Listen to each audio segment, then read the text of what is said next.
Greetings, ladies and gentlemen, and thank you for joining us today on this fresh edition of Africa This Week on Global LTV. Well, member states of the Sahel Alliance, that is Mali, Niger, and Burkina Faso, have signed a memorandum for free roaming between these countries. What is this all about, and is it a good thing? We'll be discussing that with our correspondent in the Sahel region. Apart from that, we'll also talk about the prevailing insecurity situation in Kenya and a lot more.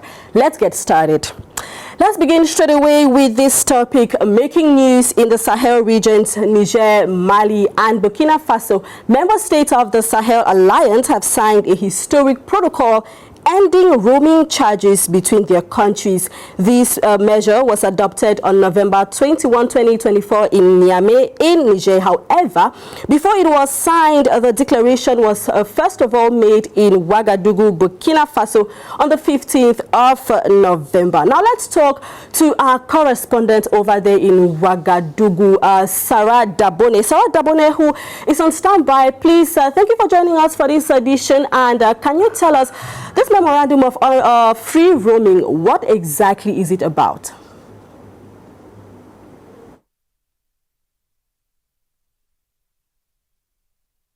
Oui, salut Joy. Alors, c'est au terme de la 19e édition de la Semaine du numérique qui s'est tenue du 12 au 15 novembre 2024 à Ouagadougou que les ministres en charge des communications électroniques de l'Alliance des États du Sahel, AES, ont annoncé dans une déclaration commune la mise en place d'un système de free roaming au sein de l'espace AES dès janvier 2025. Le roaming est un système de télécommunication qui consiste à utiliser les services d'un réseau B pour satisfaire les besoins de communication non réalisables d'un réseau A.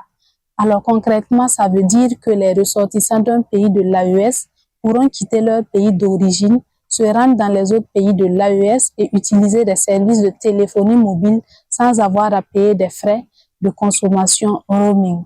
Leurs appels, leurs messages et services mobiles seront facturés comme s'ils étaient dans leur pays d'origine. So what are the objectives of this cancellation of roaming charges between these countries?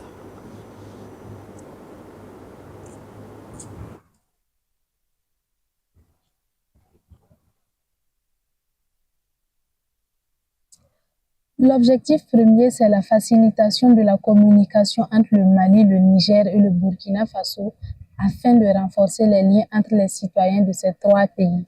Le free roaming va également faciliter les échanges commerciaux et la collaboration des administrations publiques à travers le numérique. Au-delà de ça, c'est un message d'une réelle union que les pays de l'AES portent à l'Afrique et au monde entier. Free roaming between Sahel Alliance countries. Sarah Dabone, is it profitable?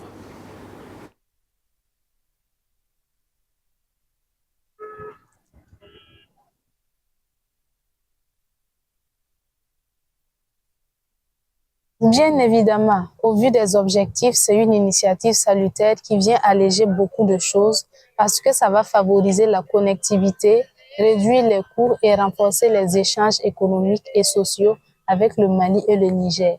Mais ça reste limité parce que ça va profiter surtout aux personnes qui ont des proches ou connaissances dans ces pays. Sinon, c'est un grand pas vers une union réelle, comme je le disais tantôt. Si d'autres pays africains adhèrent à la cause de l'AES, cette opportunité pourrait s'étendre à eux. Thank you very much, Sarah Dabone, for that intervention there. As you are saying, this move is meant to strengthen connectivity between these three countries, Mali, Niger, and Burkina Faso. Well, when we come back, we go to Niger to talk about this memorandum which was signed over there over the weekend. Don't go nowhere.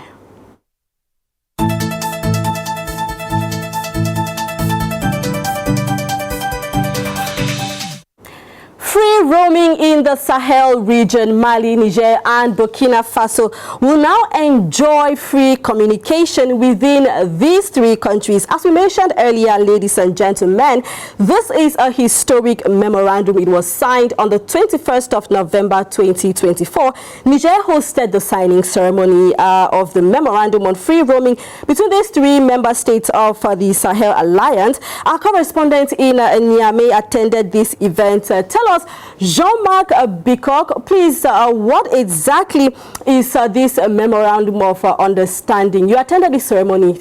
We would like to know, what does this mean?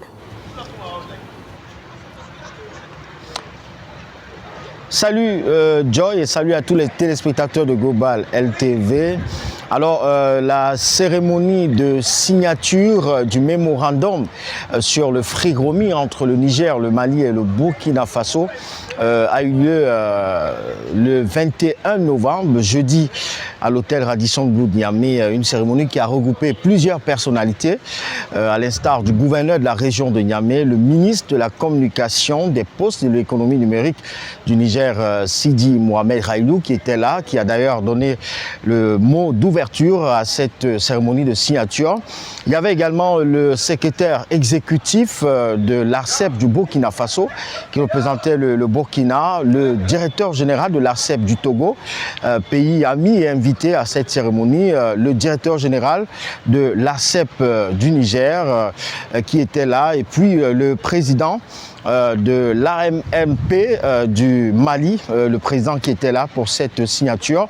L'événement a eu un succès remarquable parce que c'était une première, ce que les peuples du Sahel attendaient depuis avec la communauté économique des États d'Afrique de l'Ouest. C'est l'AES qui a procédé à cette signature de ce mémorandum qui prendra effet à partir de janvier 2025. Donc on pourra appeler du Niger jusqu'au Burkina Faso, au Mali, sans frais supplémentaires, comme si on était sur place.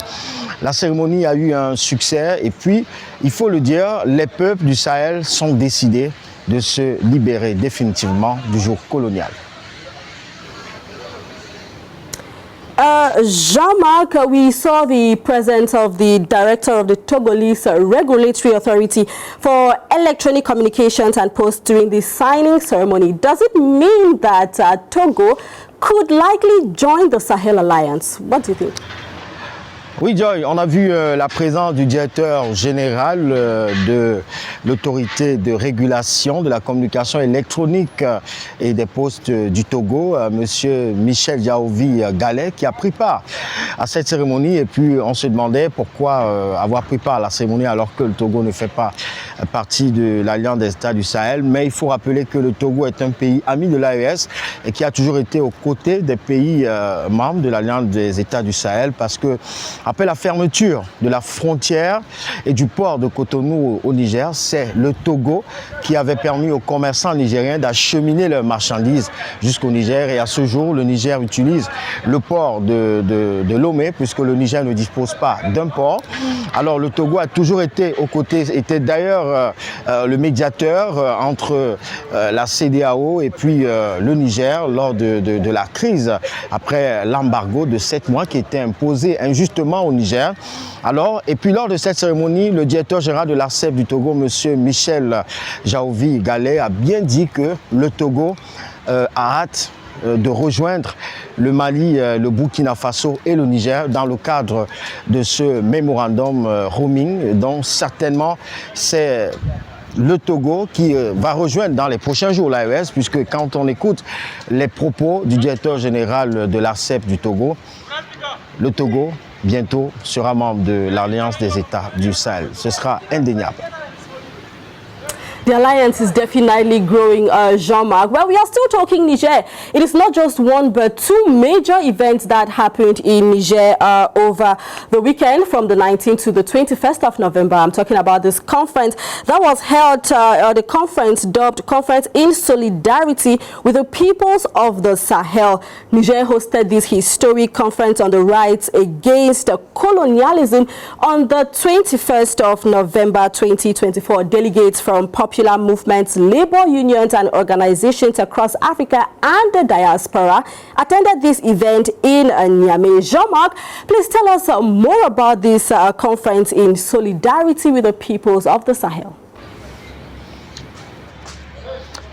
Oui, Joy, la capitale Niamey était au cœur de deux grands événements du 19 au 21 novembre. Il n'y avait pas que la signature du mémorandum le 21, mais il y avait également la conférence de la solidarité des peuples du Sahel qui a ouvert ses travaux le lundi 19 novembre à Mahatma Gandhi, la salle des conférences internationales. Plusieurs pays ont pris part à cette conférence avec pour thème l'unité pour l'anti-impérialisme, paix et amitié entre tous les peuples, une façon de dire que tous les Africains doivent parler le même langage, se détacher du joug colonial, être véritablement indépendants, ne plus rester là à écouter ce qu'on nous dit, à recevoir des ordres d'un État, être souverain.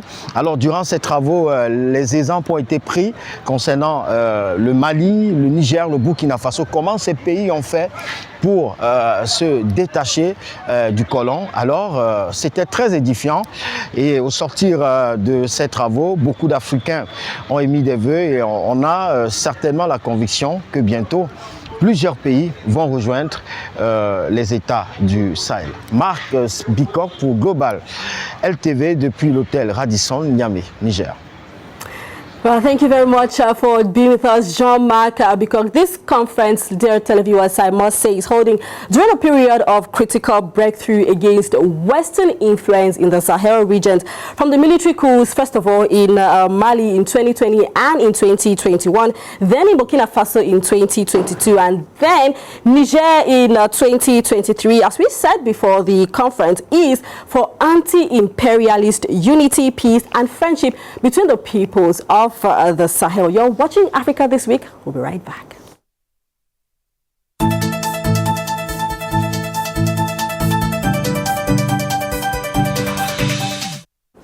Well, let's stay in the Sahel region a little longer. We are talking about Mali. Yes, this time around, a significant power shift has unfolded in Mali. Within the ruling administration, General Abdoulaye Maïga has been appointed the new prime minister, replacing Choguel Maïga, who was dismissed after openly criticizing the government's failure to organize elections within the promised 24-month transition to democracy.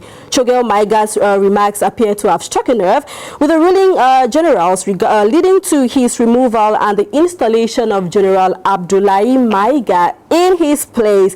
This development underscores the ongoing political tensions in Mali's delicate transition period. It equally raises fresh questions about the government's commitment to democratic reforms and its ability to navigate the delicate balance between military control and civilian governance. With international scrutiny on Mali's political future, the pressure continues to mount for the military rulers to fulfill the promise of restoring democracy and stability to the Sahel state. Are they going to hit to this pressure? Well, our ears are on the ground. Still about Mali, dear televiewers, Al-Hassan Abdulaziz, 47-year-old Malian Islamist, has been slammed a 10-year sentence by the International Criminal Court. Al-Hassan helped run the police force imposing Sharia law on Timbuktu after the city was captured by militants in the year 2012. Judges, among other things, said he had taken part in many public flogging, as that left deep psychological wounds on the victims as well as on onlookers. Al-Hassan had pleaded not guilty to the charges at the start of his case in 2022. Now let's take a look at a few seconds from the court case from the presiding judge, Kimberly Prost. Let's watch. In this particular case, taking into account the substantial overlap between various crimes, the Chamber sentences you, Mr. Al-Hassan, to a joint sentence of 10 years imprisonment. The Chamber considers that this joint sentence is proportionate to the gravity of the crimes and the individual circumstances and culpability of Mr. Al-Hassan. It adequately reflects the strong condemnation by the international community of the crimes committed by him and acknowledges the significant harm and suffering caused to the victims. Worthy of note, dear televiewers, is that in July this year, Al Hassan had already been convicted for several crimes against humanity and war crimes, including torture of many innocent people. Please don't go nowhere. When we come back, we talk about the prevailing insecurity situation in Kenya with Blantin Jinka.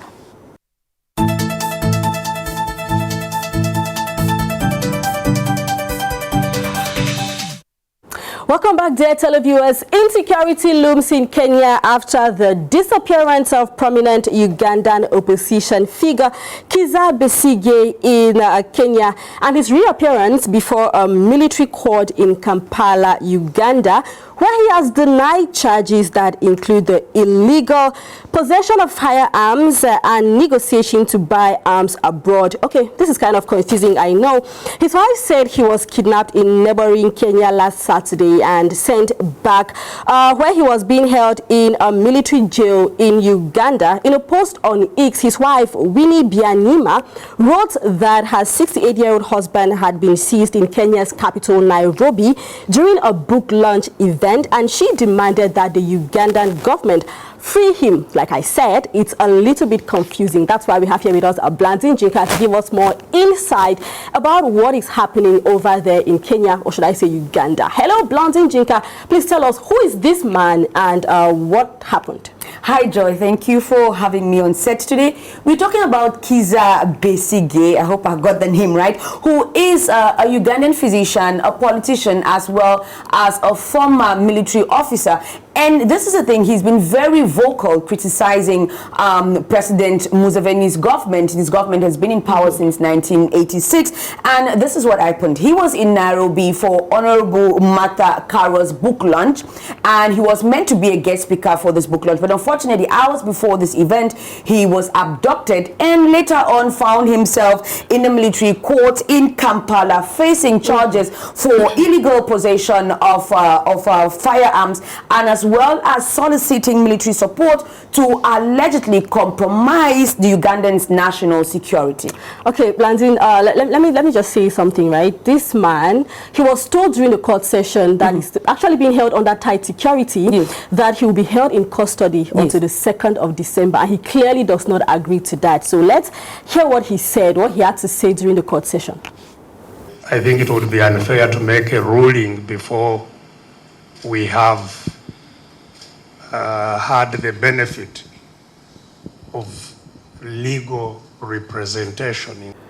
Okay, Blantin Jinka, so many people are questioning the insecurity situation in Kenya following this abduction. What exactly is the Kenyan government saying about this? I'll tell you something, Joy. This incident, first of all, has raised a lot of questions about the involvement of the Kenyan government as far as this abduction is concerned. Some are saying that the Kenyan and Ugandan governments are working together, but of course the Kenyan government have denied any involvement in this abduction. We have international bodies as well who are calling for transparency. We have the U.S. government who is calling for the respect of human rights as well. So it's a whole debacle. And note that this is not the first time that he has been imprisoned or charged with something. He was arrested, first of all, in 2011, in 2012, as well as 2022 for the same reasons. So I just think that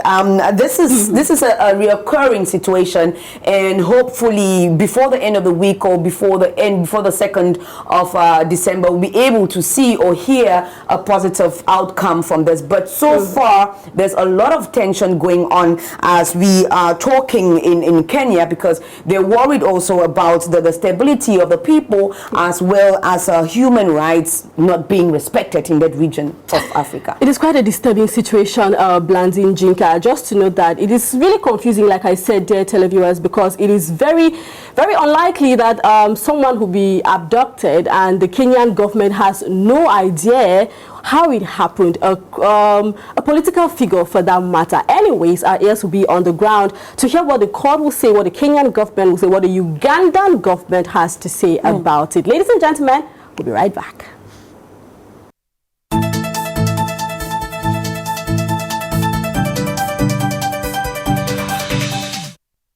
Coming up in Africa this week, ladies and gentlemen, are elections in Namibia. Namibians will vote on Wednesday, the 27th of November, in what is expected to be the most competitive elections yet for the ruling SWAPO party, which has governed the Southern African nation for almost 34 years now. Namibia's Vice President Netumbo Nandi could become the country's next first ever female president if and only if she wins the presidential election on Wednesday. At least 1.4 million people, or about half of the population of Namibia, have registered to vote in the elections, with over 15 political parties running for president and seats in the National Assembly. Who will win the elections in Namibia? We'll definitely keep you in touch.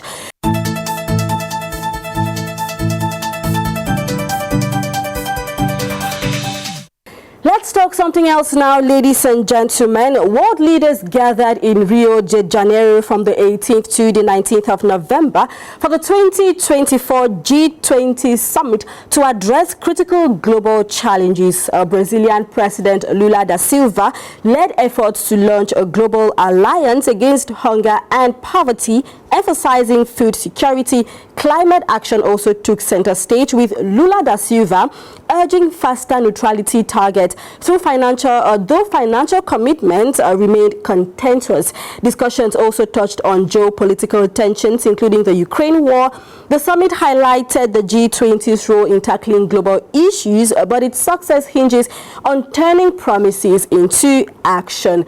Basically, is it easy to implement what they say? But that's not what we are focusing on today, ladies and gentlemen. We are focusing on what concerns Africa directly in relation to the G20. That's why we have with us here Colin Bekatal.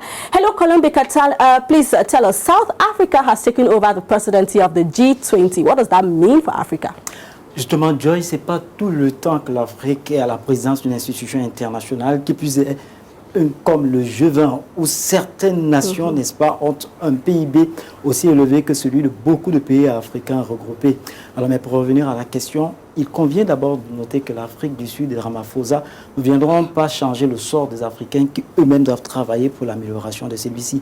Mais toutefois, ceux-ci ont quand même un regard posé sur eux. Ils espèrent que Ramaphosa intercède à leur faveur auprès des autres puissances sur des questions, par exemple, du développement, les questions du climat. C'est le lieu, si vous permettez, d'ouvrir et de fermer cette parenthèse, n'est-ce pas, de la COP 29 qui est finie hier, qui est finie dimanche dernier, excusez pour le peu, et où les Africains en sont sortis pratiquement humiliés. On leur a fait une promesse de 300 milliards de dollars par an, alors qu'ils sont ceux qui paient le tribut le plus fort, n'est-ce pas, de l'industrialisation. Et ce, dans une logique de prêt savamment dilué, n'est-ce pas, sous le vernis d'aide. Alors, on comprend donc que ce sont aussi des questions, on peut relever la question de l'esclavage et sa réparation qui doivent revenir tout le temps, la question de l'industrialisation. Mais moi, ce qui me fait peur au sujet de l'Afrique du Sud, c'est que dans sa présidence, elle devrait ne plus avoir une position diluée par rapport aux problèmes du monde. La question du nucléaire en Corée du Sud, les conflits en Israël et contre le Hamas, la question de l'Ukraine. S'ils sont restés un tout petit peu biaisés désormais, il faut qu'ils sachent quelle est leur position la plus établie. Well, Colin Bekatal, let's talk something else right now. Let's talk about the presidential elections in the United States of America. More specifically, let's talk about President-elect Donald Trump. The U.S. President-elect has completed his core cabinet picks. Colin Bekatal named top officials just a couple of weeks after election. Donald Trump has nearly finalized his picks for his next cabinet following a flurry of nominations that took place over the weekend. There has been more than 40 picks revealed in just 17 days since he was since his first nomination. His campaign manager Susan Wiles as chief of staff. This weekend alone, Colin Bekatal, he appointed 10 other staff members. So tell us, what are some of the names that you can retain from these nominations? Oui, on sait, comme tu le relevais, c'est depuis le 12 novembre que Donald Trump a commencé à reconstituer, n'est-ce pas, son gouvernement avec une forte représentation de femmes. C'est le lieu de relever Suzy Wiles, n'est-ce pas, 67 ans, très impliquée lors de sa campagne. On la connaît très intelligente. Elle a été nommée chef, n'est-ce pas, du cabinet à la Maison-Blanche. C'est le cas aussi de relever, on l'appelle Élysée Stefanik, oui j'y arrive, Élysée Stefanik, relativement jeune, elle 40 ans, connue aussi pour sa grande intelligence. Elle est affectée à la représentation des États-Unis pour l'Organisation des Nations Unies. Mais s'il est un visage que les Africains et les Mexicains doivent le plus garder présent à l'esprit, eh bien c'est Tom Roman, la tour de garde, le préposé, n'est-ce pas, au contrôle des frontières. On sait, Joy, quel est son rôle. Bouter hors du territoire américain tous ceux qui sont des migrants sans papier, ou alors tous ceux qui sont dans le territoire des États-Unis dans l'illégalité, comme je disais tantôt, sans papier. Quand le Qatar a annoncé Donald Trump, il est prêt. He's ready. Ça, c'est sûr.